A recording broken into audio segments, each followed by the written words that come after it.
സന്ധ്യാദീപങ്ങളെ സാക്ഷി നിർത്തി ചോറ്റാനിക്കര നടയിൽ മേളപ്പെരുക്കത്തിന്റെ വന്യതാളവും.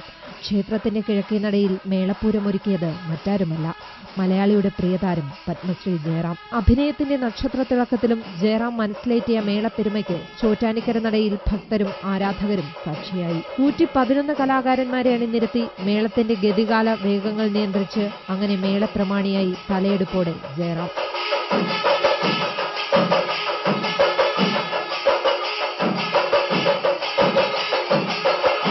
പതിതാളത്തിൽ തുടങ്ങി 2.5 മണിക്കൂറുകൾക്കിപ്പുറം 5 കാലങ്ങളിലേക്ക് ജയറാം കൊട്ടിക്കയറിയത് ആവേശത്തിന്റെ കലാശക്കൊട്ടിലേക്ക് മാത്രമായിരുന്നില്ല, മേളപ്പെരുക്കത്തിന്റെ ഔന്നത്യത്തിലേക്ക് കൂടിയായിരുന്നു. ജയറാം ആദ്യമായി മേളപ്രമാണിയായതും ചോറ്റാനിക്കര നടയിൽ തന്നെ. പക്ഷേ ഇത്രയധികം പേരെ അണിനിരത്തുന്നത് ഇതാദ്യം. അങ്ങനെ കൈയും കോലും ഒരുപോലെ ഉപയോഗിച്ചുകൊണ്ടുള്ള പഞ്ചാരിയുടെ പാരമ്പര്യ രീതി താരത്തിന്റെ കൈകളിൽ സുഭദ്രമായി.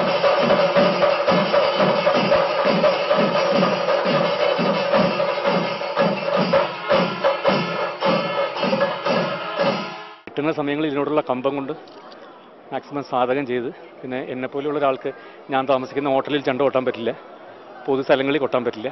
അപ്പോൾ ഒളിച്ചിരുന്ന് റിഹേഴ്സൽ ചെയ്യുക മാക്സിമം സമയത്ത്. കാണികളാണ് പറയുന്നത് നന്നായോ.